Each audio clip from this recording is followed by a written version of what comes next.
Marko i ja imamo uvek potrebu da ne samo sebe pokušamo da zaštitimo u nekim situacijama. Ne rekao da samo da sami sebe pohvalimo. Ne, nego hoćemo da stalno ukažemo i na situaciju gde se neki drugi ljudi nalaze u još većim i težim problemima. Naročito ako su ti ljudi naši prijatelji. Da, a to je bilo prošle nedelje je bila Rada Trajković i taj nivo ogavnosti, mržnje, bezobzirnosti i više mi nedostaju reči kojima bi okarakterisao Vučićevu izjavu koju je sledila posle toga, dovoljno govori o nama da će čekati samo trenutak kada će početi i fizički da nas uklanjaju sa lica zemlje.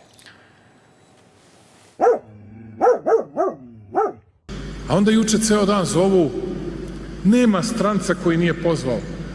Kaže, strašna je greška i veliko je rušenje demokratije to što je Kurtijeva savjetnica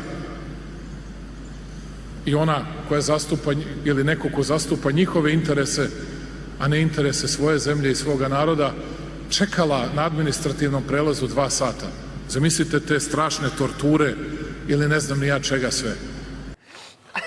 Je njemu dao lekove neko, da izvijenu gledati što izgleda nije popio dovoljno vina pre. Plačem ni zbog čega drugog. I se zagrcnuo. Ja slušam budalo ovako i gledam, ne mogu ga gledam, da je to odvrtanje jebote za gledanje. I bacim pogled i vidim, brate, onaj SPS, razumeš, koliko ludački izgleda, da on drži politički govor, pun laži, znači crta metu na glavi Rade Trajković i Nenada Rašića, jer sad se već znao, ne mora njima da pominje imena. To ti je kao kad kažu meni psuju majku i sprdaju se s ćevapima. Zna se ko su ti. Ne moraju da im pominju imena. Znači, zna se ko su ta gospoda. Ovde isto, ne mora više da se pomene ime Radi Trajković, ne mora da se pomene ime ni Nenadu Rašiću, njima su nacrtane mete na čelu, on to nastavlja da radi sada, uz naravno plasiranje lažnih informacija da je čekao neko 2 sata na granici. Pazi, na granici na kojoj apsolutno nije bilo reda. Da čekaš 17 sati. 17 sati. Da čekaš 1 sat. 17 sati. Sjeti se koliko je popizdeo Ponoš.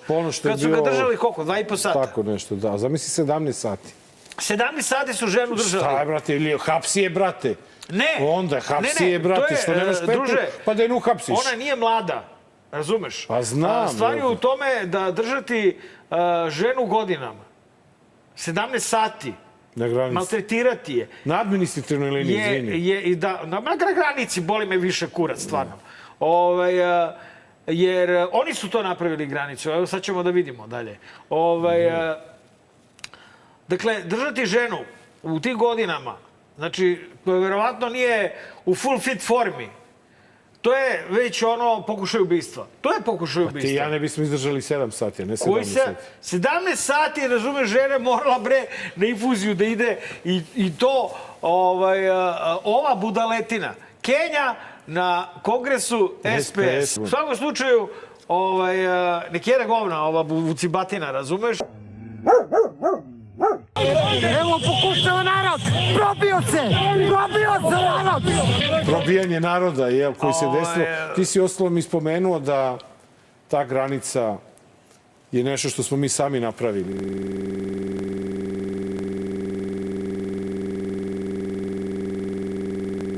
To je inače integrisani prelaz, kao sa Makedonijom.